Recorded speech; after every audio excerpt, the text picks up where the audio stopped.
नमस्कार दोस्तों, मैं Dharmendra Verma online study with DK में आपका बहुत बहुत स्वागत करता हूं। आज हम बात करेंगे दोस्तों गणित पेडागोजी के 25 अति महत्वपूर्ण प्रश्नों के बारे में। जो 25 प्रश्न हैं दोस्तों वो 2016 और 2018 में जो सीटेट की एग्ज़ाम हुई थी उसी से संबंधित प्रश्न है। उसमें जो पूछे गए प्रश्न है दोस्तों उन्हीं का संग्रह है। इन प्रश्नों से दोस्तों जो आने वाली एग्ज़ाम है सीटेट 7 जुलाई को जो सीटेट की एग्ज़ाम होने वाली है उसमें ये काफ़ी हेल्पफुल रहेंगे, क्योंकि दोस्तों कहीं ना कहीं जो पुराने जो पेपर होते हैं दोस्तों उसमें से 1 या 2 प्रश्न पूछे जाते हैं। और हमने जो सीटेट के एग्ज़ाम के जो 2011 से लगाकर 2018 तक जो एग्ज़ाम हुई दोस्तों अभी तक सीटेट की, उनके बारे में बाल विकास हुआ, हिंदी हुआ, मैथ्स हुआ और पर्यावरण हुआ, इन सभी के दोस्तों हमने वीडियो बना चुके हैं पहले ही। यदि आपने उन वीडियो को नहीं देखा है तो सबसे पहले आप उन वीडियो को देख लीजिएगा। आपको वहाँ सभी तरह के प्रश्न मिल जाएंगे। 2011 से लगाकर 2018 तक जो वैकेंसी निकली थी दोस्तों सीटेट की, उसमें पूछे गए प्रश्नों का संग्रह हमने हर पार्ट में बनाया है, तो आप उन वीडियो को देख लीजिएगा। उसके बाद हम बाल विकास हुआ, हिंदी हुआ, जितने भी दोस्तों सीटेट से रिलेटेड जो सब्जेक्ट हैं उनके हम प्रैक्टिस सेट भी डाल रहे हैं, वो भी आप देख लीजिएगा। तो शुरू करने से पहले दोस्तों यदि वीडियो के जो प्रश्न आपको यदि अच्छे लगे तो लाइक कमेंट शेयर करना ना भूलें।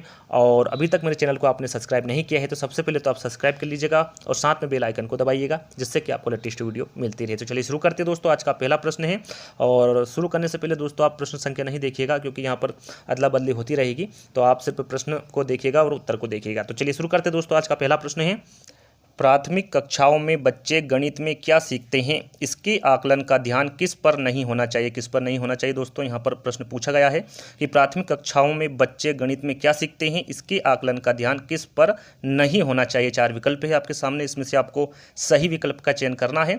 तो यहाँ पर हमारा सही आंसर होगा, प्राथमिक कक्षाओं में बच्चे गणित में क्या सीखते हैं, इसके आकलन का ध्यान बच्चों के तर्क कौशल में विकास पर नहीं होना चाहिए। तो यहाँ पर हमारा सही आंसर होगा पहला वाला।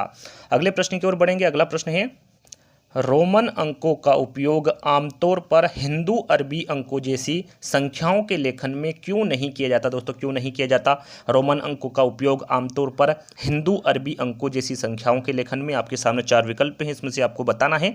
तो यहाँ पर हमारा सही आंसर होगा, रोमन अंक स्थानीय मान का नियोजन नहीं करते हैं, इसलिए इन अंकों का उपयोग करके गणना करना मुश्किल होता है। इसलिए रोमन अंकों का उपयोग आमतौर पर हिंदू अरबी अंकों जैसी संख्याओं के लेखन में इसका उपयोग नहीं किया जाता। तो यहाँ पर हमारा सही आंसर होगा सेकंड वाला। अगला प्रश्न है,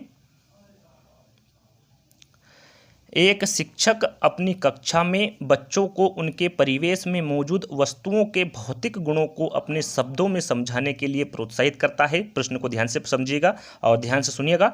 अपने छात्रों के साथ ऐसी गतिविधि करने के पीछे शिक्षक का सबसे उचित उद्देश्य क्या है। यहाँ पर आपको बताना दोस्तों कि शिक्षक का सबसे उचित उद्देश्य क्या है। 4 विकल्प हैं, इसमें से आपको सही विकल्प का चयन करना है। तो यहाँ पर हमारा सही आंसर होगा, यहाँ बच्चों को अनौपचारिक रूप से किसी वस्तु के भौतिक गुणों का निरीक्षण करने का अवसर देता है, जो आकारों के बारे में उनकी समझ को गहन बताता है। तो यहाँ पर हमारा जो राइट आंसर होगा वो 4th वाला रहेगा। अगला प्रश्न है, अशिक्षित दुकानदार द्वारा उपयोग किए जाने वाले गणित की संबंधित समस्याओं को हल करने में वैकल्पिक रणनीति के रूप में कक्षाओं में शिक्षकों द्वारा चर्चा की जानी चाहिए। गणित कक्षा में उपयोगी नहीं है, सभी गणितीय समस्याओं को हल करने में बहुत उपयोगी है, या फिर में अस्पष्टता को बहुत कम स्तर की शुद्धता है। तो यहाँ पर हमारा सही आंसर होगा, अशिक्षित दुकानदार द्वारा उपयोग किए जाने वाले गणित की संबंधित समस्याओं को हल करने में वैकल्पिक रणनीति के रूप में कक्षाओं में शिक्षकों द्वारा चर्चा की जानी चाहिए। तो यहाँ पर हमारा सही आंसर होगा पहला वाला। अगला प्रश्न है, एक शिक्षक को गणित कक्षा में बच्चों के एक विशेष समूह को कैसे संभालना चाहिए। यहाँ पर आपको बताना दोस्तों कि एक शिक्षक को गणित कक्षा में बच्चों के एक विशेष समूह को कैसे संभालना चाहिए। 4 विकल्प है आपके सामने, इसमें से आपको सही विकल्प का चयन करना है। तो यहाँ पर हमारा सही आंसर होगा, एक शिक्षक को गणित कक्षा में बच्चों के एक विशेष समूह को संभालने के लिए अलग अलग क्षमताओं वाले बच्चों को एक साथ समूहित रखना चाहिए, ताकि वे एक दूसरे से सीख सके। तो यहाँ पर हमारा सही आंसर होगा 4th वाला। अगला प्रश्न है, गणित में सीखने के प्रतिफल इसलिए विकसित किए गए हैं ताकि, क्यों किए गए दोस्तों गणित में सीखने के प्रतिफल विकसित, आपके सामने 4 विकल्प हैं, इसमें से आपको बताना है। तो यहाँ पर हमारा सही आंसर होगा गणित में सीखने के प्रतिफल इसलिए विकसित किए गए हैं ताकि बच्चों द्वारा हासिल की जाने वाली कक्षावार दक्षता और कौशल को परिभाषित किया जाए। तो यहाँ पर हमारा जो सही आंसर होगा वो 4th वाला रहेगा। अगला प्रश्न है, निम्नलिखित में से कक्षा में हो रहा कौन सा कार्य एक गतिविधि है। यहाँ आपको बताना है दोस्तों कि निम्नलिखित में से कक्षा में हो रहा कौन सा कार्य है जो एक गतिविधि है। 4 विकल्प दिए हैं, इसमें से आपको सही विकल्प का चयन करना है। तो यहाँ पर हमारा सही आंसर होगा बच्चों द्वारा कविता के रूप में गिनती का वाचन एक गतिविधि है। तो यहाँ पर हमारा जो सही आंसर होगा वो 3रा वाला रहेगा। अगला प्रश्न है, बच्चों के बीच गिनती के कौशल को विकसित करने के लिए निम्नलिखित में से कौन सा पूर्व संख्या अवधारणा के रूप में सीखने के लिए आवश्यक नहीं। दोस्तों क्या सीखने के लिए आवश्यक नहीं है, आपके सामने 4 विकल्प दिए हैं, इसमें से आपको सही विकल्प का चयन करना है। तो यहाँ पर हमारा सही आंसर होगा बच्चों के बीच गिनती के कौशल को विकसित करने के लिए एक संगतता पूर्व संख्या अवधारणा के रूप में सीखने के लिए आवश्यक नहीं है। तो यहाँ पर हमारा सही आंसर होगा 2रा वाला। अगला प्रश्न है, एक बच्चे से यहां पूछने पर कि क्षेत्रफल क्या है, उसने लंबाई गुणित चौड़ाई उत्तर दिया। क्षेत्रफल की अवधारणा के बारे में बच्चे की समझ के बारे में आप क्या कह सकते हैं। आप क्या कह सकते हैं दोस्तों, 4 विकल्प ध्यान से पढ़िएगा, उसके बाद ही आप इसका आंसर दीजिएगा। यदि आप इस बीच यदि आंसर नहीं दे सकते हैं तो वीडियो को पुश करके भी आप इसका आंसर मेरे कमेंट्स बॉक्स में या फिर कॉपी में लिख सकते हैं। तो यहाँ पर हमारा सही आंसर है, हम यहाँ कह सकते हैं कि बच्चे ने किसी भी बंद आकार के क्षेत्रफल के सामान्य विचार को आयत के क्षेत्रफल के रूप में उपयोग किया। तो यहाँ पर हमारा जो सही आंसर होगा वो 3रा वाला रहेगा। अगला प्रश्न है, गणित सीखने के संबंध में निम्नलिखित में से कौन सा कथन सत्य है। आपको बताना दोस्तों कौन सा कथन सत्य है गणित सीखने के संबंध में। तो यहाँ पर हमारा सही आंसर होगा सभी व्यक्ति गणित अवश्य ही सीख लेते हैं। क्यों सीख लेते हैं दोस्तों, क्योंकि वे व्यावहारिक जीवन में किसी न किसी रूप में गणित का प्रयोग करते हैं, इसलिए सभी व्यक्ति गणित अवश्य ही सीख सकते हैं। तो यहाँ पर हमारा सही आंसर होगा 4th वाला, हर कोई गणित सीख सकता है। अगले प्रश्न की ओर बढ़ेंगे। अगला प्रश्न है,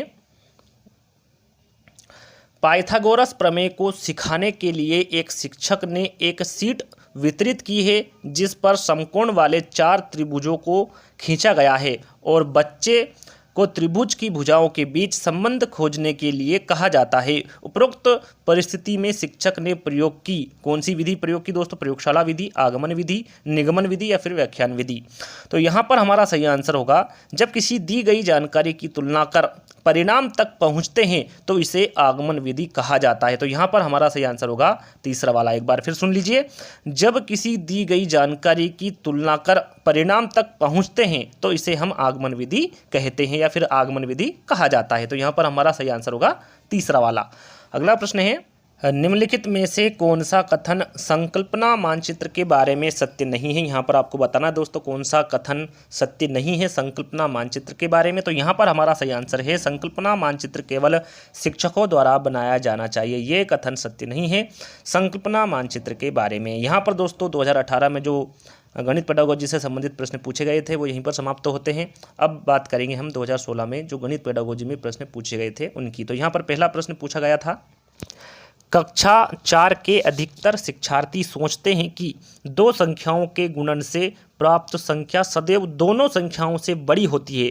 आप यहाँ कैसे प्रदर्शित करेंगे कि यहाँ सदैव सत्य नहीं होता। आप कैसे प्रदर्शित करेंगे दोस्तों कि यहाँ सदैव सत्य नहीं होता। आपके सामने 4 विकल्प है, इसमें से आपको बताना है। तो यहाँ पर हमारा सही आंसर होगा ग्रिड पेपर पर 2 दशमलव संख्याओं के गुणन को प्रदर्शित करके आप प्रदर्शित करेंगे कि यहाँ सदैव सत्य नहीं होता। तो यहाँ पर हमारा सही आंसर होगा 4th वाला। अगला प्रश्न है, प्राथमिक स्तर पर शिक्षार्थियों को माप का संदर्भ पढ़ाने के लिए निम्नलिखित में से कौन सा कथन सत्य है। दोस्तों कौन सा कथन सत्य है प्राथमिक स्तर पर शिक्षार्थियों को माप का संदर्भ पढ़ाने के लिए। तो यहाँ पर हमारा सही आंसर होगा प्रमाणिक मापों का उपयोग अप्रमाणिक मापों के बाद करना चाहिए। ये कथन सत्य है प्राथमिक स्तर पर शिक्षार्थियों को माप का संदर्भ पढ़ाने के लिए। तो यहाँ पर हमारा सही आंसर होगा 2nd वाला। अगला प्रश्न है, वास्तविक जिंदगी से गणित का संबंध बनाने के लिए और अंतर विषयों को विकसित करने के लिए निम्नलिखित में से किन मूल्यांकन योजनाओं का उपयोग किया जा सकता है। दोस्तों, किन मूल्यांकन योजनाओं का उपयोग किया जा सकता है? आपके सामने 4 विकल्प हैं, इसमें से आपको बताना है।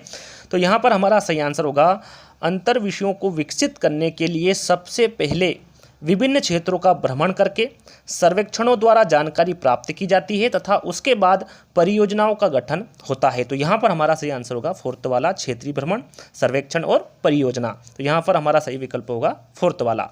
अगला प्रश्न है, गणित के कक्षा कक्ष में दृष्टिबाधितों के लिए निम्नलिखित में से किसका प्रयोग शिक्षा के साधनों के रूप में किया जा सकता है? दोस्तों, किसका प्रयोग शिक्षा के साधनों के रूप में किया जा सकता है गणित के कक्षा कक्ष में दृष्टिबाधितों के लिए? तो यहाँ पर हमारा सही आंसर होगा टेलर का गिनतारा, कंप्यूटर व जियो बोर्ड, क्योंकि इनको इस प्रकार से विकसित किए गए हैं कि दृष्टिबाधितों को इन साधनों द्वारा गणित पढ़ने व समझने में आसानी होती है। तो यहाँ पर हमारा सही आंसर है तीसरा वाला। अगला प्रश्न है, संख्याओं के संदर्भ में प्राथमिक कक्षा के बच्चे अर्थात वे बच्चे जिनका आयु वर्ग 8 से 9 वर्ष है निम्नलिखित में से किन समुच्चय में प्रवीण है? दोस्तों, किन समुच्चय में प्रवीण है? आपके सामने 4 विकल्प हैं। तो यहाँ पर हमारा सही आंसर होगा, संख्याओं के संदर्भ में प्राथमिक कक्षा का बच्चा पंक्तिबद्धता, वर्गीकरण और प्रतिवर्तिता में प्रवीण होता है। तो यहाँ पर हमारा सही आंसर होगा फोर्थ वाला। अगला प्रश्न है, कक्षा फर्स्ट के एक शिक्षक ने एक विद्यार्थी को सभी वस्तुओं की गणना करने के लिए कहा जिनमें पेन, रबर और शार्पनर का संग्रह था। विद्यार्थी ने सभी वस्तुओं को एक रेखा में रखा और गणना शुरू की। उसने 10 वस्तुओं के स्थान पर कहा कि 2 पेन, 5 रबर और 3 शार्पनर है। आपके विचार से विद्यार्थी को गणना के किस सिद्धांत या फिर किन सिद्धांत पर कठिनाई का सामना करना पड़ रहा है? दोस्तों, कौन से सिद्धांत पर कठिनाइयों का सामना करना पड़ रहा है? आपके सामने 4 विकल्प हैं, इसमें से आपको बताना है। तो यहाँ पर हमारा सही आंसर होगा अमूर्तन और असंगत क्रम सिद्धांत। अब ये होते हैं क्या दोस्तों, अमूर्तन और असंगत क्रम सिद्धांत? तो सबसे पहले हम बात करेंगे अमूर्तन सिद्धांत की। तो अमूर्तन सिद्धांत दोस्तों, इस सिद्धांत के अनुसार छात्र कुल वस्तुओं की गिनती ना करके अलग अलग वस्तुओं को अलग अलग गिनता है, जबकि सभी को विभिन्न वस्तु ना मानकर एक साथ ही गिनता है। ये होता है अमूर्तन सिद्धांत। अब बात करेंगे हम असंगत क्रम सिद्धांत के बारे में। इस सिद्धांत के अनुसार कुल वस्तुओं की गिनती में क्रम महत्वपूर्ण नहीं है, जबकि यहाँ प्रतीत होता है कि छात्र ने किसी विशेष क्रम अनुसार गिनती की है। तो ये दोनों दोस्तों आपको समझ में आ गए होंगे, या फिर अपने कॉपी में भी लिख सकते हैं दोस्तों। एक बार आप इसको पढ़ेंगे तो और अच्छे से याद हो जाएगा। तो यहाँ पर हमारा जो सही आंसर होगा वो पहला वाला रहेगा। अगला प्रश्न है, कक्षा सेकंड की एक शिक्षिका ने अपने विद्यार्थियों को 4 इकाई और 3 दहाई लिखने के लिए कहा। कुछ विद्यार्थियों ने 34 के स्थान पर 43 लिखा।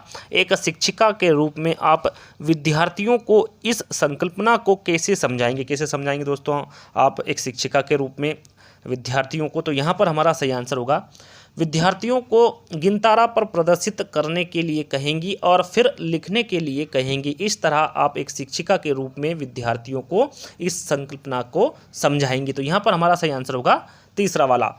अगला प्रश्न है, गणित में प्रतिचित्रण के लिए निम्नलिखित कथनों में से कौन सा सत्य नहीं है या फिर कौन सा कथन असत्य है? गणित में प्रतिचित्रण के लिए 4 विकल्प दिए हैं, इसमें से आपको बताना है। तो यहाँ पर हमारा सही आंसर होगा, प्रतिचित्रण गणित पाठ्यक्रम का भाग नहीं है। ये असत्य कथन है गणित में प्रतिचित्रण के लिए। तो यहाँ पर हमारा सही आंसर होगा तीसरा वाला। अगला प्रश्न है, आकृतियों के निम्नलिखित पहलुओं में से किसका प्राथमिक स्तर से कोई संबंध नहीं है? यहाँ पर आपको बताना है दोस्तों किसका प्राथमिक स्तर से कोई संबंध नहीं है। तो यहाँ पर सबसे पहले तो आकृतियों के प्राथमिक स्तर पर सममिति, चौपड़ व प्रतिरूप ये तीनों ही आते हैं, परंतु कोण, जो कोण होता है दोस्तों ये प्राथमिक स्तर पर नहीं आता या फिर नहीं आते। तो यहाँ पर हमारा सही आंसर होगा सेकंड वाला। अगला प्रश्न है, गणितीय खेल और पहेलियाँ मदद करते हैं, किसमें करते हैं दोस्तों? आपके सामने 4 विकल्प हैं, इसमें से आपको बताना है। तो यहाँ पर हमारा सही आंसर होगा, गणित के प्रति सकारात्मक अभिवृत्ति को विकसित करने में, गणित और प्रतिदिन के विचारों में संबंध स्थापित करने में, गणित को आनंददायक बनाने में और समस्या समाधान के कौशल को प्रोत्साहित करने में, ये चारों ही गणितीय खेल और पहेलियाँ में मदद करते हैं। तो यहाँ पर हमारा जो सही आंसर होगा वो सेकंड वाला रहेगा। A, B, C और D चारों ही विकल्प सही है। अगले प्रश्न की ओर बढ़ेंगे। अगला प्रश्न है, एक दिए हुए आयत और समांतर चतुर्भुज का क्षेत्रफल समान है, परंतु कक्षा 4 के अनेक शिक्षार्थियों ने उत्तर दिया कि समांतर चतुर्भुज का क्षेत्रफल अधिक है। शिक्षक शिक्षार्थियों को यह समझने में किस प्रकार सहायता कर सकता है कि दोनों के क्षेत्रफल समान है? किस प्रकार सहायता कर सकता है दोस्तों कि दोनों के क्षेत्रफल समान है? तो यहाँ पर हमारा सही आंसर होगा आलेख या ग्राफ पेपर के प्रयोग से सहायता कर सकता है कि दोनों के क्षेत्रफल समान है। तो यहाँ पर हमारा सही आंसर होगा फोर्थ वाला। अगला प्रश्न है, राष्ट्रीय पाठ्यचर्या की रूपरेखा NCF 2005 के अनुसार प्राथमिक स्तर पर गणित शिक्षण का उद्देश्य निम्नलिखित में से कौन सा नहीं है? यहाँ पर आपको बताना दोस्तों कौन सा उद्देश्य नहीं है राष्ट्रीय पाठ्यचर्या की रूपरेखा 2005 के अनुसार। तो यहाँ पर हमारा सही आंसर है राष्ट्रीय पाठ्यचर्या की रूपरेखा 2005 के अनुसार प्राथमिक स्तर पर गणित शिक्षण का उद्देश्य गणित में उच्चतर और अमूर्त पढ़ाई की तैयारी करना नहीं है, और इसका जो मुख्य उद्देश्य होता है वो बच्चे का इस स्तर तक गणित से परिचय कराना है जिससे उसके तर्कसंगत विचारों में वृद्धि हो व वह गणित को अपनी दिनचर्या में प्रयोग में ला सके व उनकी समस्या समाधान करने के कौशल में वृद्धि हो सके तथा अपने जीवन में वह ज्ञान न होने के कारण ना पिछड़े। तो यहाँ पर जो हमारा सही आंसर है, यहाँ पर पूछा गया था कि कौन सा उद्देश्य नहीं है, तो गणित में उच्चतर और अमूर्त पढ़ाई की तैयारी करना ये राष्ट्रीय पाठ्यचर्या की रूपरेखा 2005 के अनुसार ये उद्देश्य नहीं है प्राथमिक स्तर पर गणित शिक्षण का। तो यहाँ पर हमारा सही आंसर होगा पहला वाला। अगला प्रश्न है, गणित से भयभीत होने और उसमें असफल होने के लिए निम्नलिखित में से किसे एक कारण नहीं माना जा सकता? किसे एक कारण नहीं माना जा सकता? दोस्तों आपके सामने 4 विकल्प हैं, इसमें से आपको बताना है। तो यहाँ पर हमारा सही आंसर है गणित से भयभीत व उसमें असफल होने का कारण लैंगिक भेद नहीं है। तो यहाँ पर हमारा सही आंसर होगा फोर्थ वाला। अगला और लास्ट प्रश्न है, 2 दशमलव संख्याओं के योग की संकल्पना को पढ़ाने के लिए निम्नलिखित में से शिक्षण अधिगम का कौन सा साधन सर्वाधिक उपयुक्त है? दोस्तों कौन सा साधन सर्वाधिक उपयुक्त है शिक्षण अधिगम का? जियो बोर्ड, मोती और माला, ग्राफ पेपर या फिर गिनतारा? तो यहाँ पर हमारा सही आंसर है जो शिक्षण अधिगम का साधन सर्वाधिक उपयुक्त है वो ग्राफ पेपर है। तो यहाँ पर दोस्तों जो 2018 और 2016 के जो प्रश्न पूछे गए थे गणित पेडागोजी के वो यहीं पर समाप्त होते हैं। आज का वीडियो आपको कैसा लगा प्लीज़ हमारे कमेंट से बॉक्स में जरूर बताइएगा, और यदि आपने अपनी कॉपी में इसके आंसर लिखे होंगे तो ये भी बताइएगा दोस्तों कि जो प्रश्न है इसमें आपको कितने नंबर आए। और यदि वीडियो अच्छा लगे तो लाइक कमेंट शेयर करना ना भूलें, अपने दोस्तों के साथ शेयर कीजिएगा दोस्तों। और अभी तक मेरे चैनल को आपने सब्सक्राइब नहीं किया है तो प्लीज़ पहले सब्सक्राइब कर लीजिएगा और साथ में बेल आइकन को दबाइएगा जिससे कि आपको लेटेस्ट वीडियो मिलती रहे। आज के लिए बस इतना ही, धन्यवाद।